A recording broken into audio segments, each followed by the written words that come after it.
Let's see the analysis of TVS Motor Company Ltd. Let's learn about the company.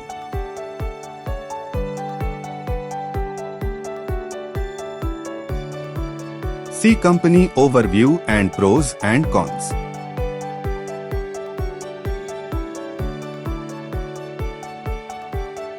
See its quarterly results.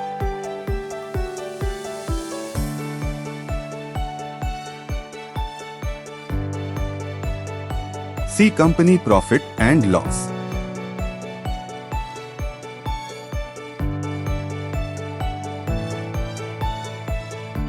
Compounded sales and profit growth. Stock price CAGR. Return on equity. See its balance sheet.